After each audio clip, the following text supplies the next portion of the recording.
Black Hollow wasn't on most maps.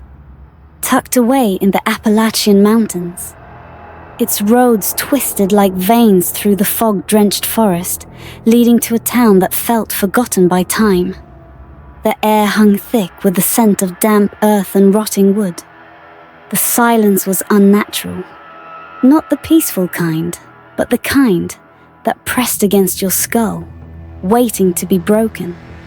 Dr. Eliza Ward arrived just after dusk. The headlights of her rental car carved through the mist, illuminating crooked road signs and shuttered storefronts. Black Hollow looked as if it had been abandoned years ago. Yet she could feel unseen eyes watching from behind lace-curtained windows. She had been sent here on the request of the FBI, an unusual assignment for a criminal psychologist. People were vanishing. No forced entry, no signs of struggle, just gone. The only clue was a cryptic recording sent to the authorities, static, layered with distorted whispers that seemed to shift each time someone listened. Eliza parked outside the sheriff's station, a squat brick building with a single flickering light above the door. Inside, Sheriff Thomas Graves looked up from his desk, his face carved with exhaustion. He gestured for her to sit without a word. "You're the specialist," he said finally, rubbing his temple. "I hope you're not expecting much cooperation from the folks here." Eliza folded her hands in her lap. "They're afraid. They're worse than afraid. They won't talk."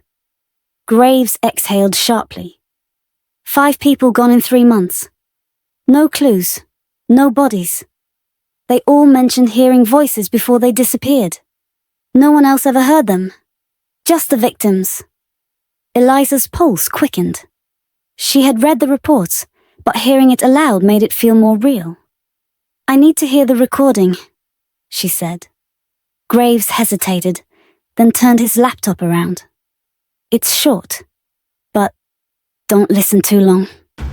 The file played. At first, just static. Then, underneath it, a whispering. The words were impossible to make out, like voices speaking just beyond a veil. The longer Eliza listened, the more the whispers seemed to take shape, forming something almost recognizable. Her own name. She yanked off the headphones. Her heart hammered against her ribs. Graves watched her carefully. "Happens to everyone. You hear what you think you should hear, and then it stays with you." Eliza forced a steady breath. "Who was the last person to disappear?" "Jacob Finch. Lived alone on the edge of town." Graves grabbed his coat. "I'll take you there, but don't expect to find anything." Finch's house stood at the forest's edge, a lonesome shack with warped siding and an overgrown yard. Inside, dust coated every surface. A plate of half-eaten food sat on the kitchen table, untouched, as if Finch had simply risen mid-bite and walked away. Eliza moved carefully through the space, taking in the details. A stack of notebooks sat by the bedside, filled with erratic handwriting. "They're all the same," Graves muttered, flipping through them. "Scrawled nonsense. But look at this." He pointed to one page. Over and over, in frantic loops. "They are watching. They are whispering. They are waiting."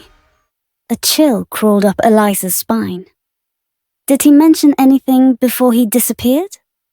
Graves nodded. "Said he saw something in the trees.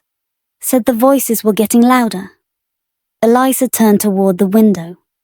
Beyond the glass, the trees stretched into endless darkness. The silence pressed in, thick and expectant. A flicker of movement. A shadow shifting between the trees. Eliza's breath hitched. "Did you see that?" Graves frowned. "See what?" But it was gone. Over the next few days, Eliza interviewed the townspeople. Most refused to speak, their expressions tightening at the mere mention of the missing. But some, mostly the elderly, whispered warnings. "They take more than your body," one woman murmured, her wrinkled hands gripping Eliza's sleeve. "They take your mind, your voice, your name." Eliza tried to press for more, but the woman only shook her head, eyes clouded with something deeper than fear. That night, in her rented motel room, Eliza sat with her notes, reviewing each disappearance, searching for a pattern. Her eyes burned with exhaustion. The whispers from the recording still lingered in the back of her mind, like an itch she couldn't scratch. A breeze rattled the window. Then, a whisper. Eliza's body looked up. The voice was distant, just beyond the glass. Her name. She turned slowly,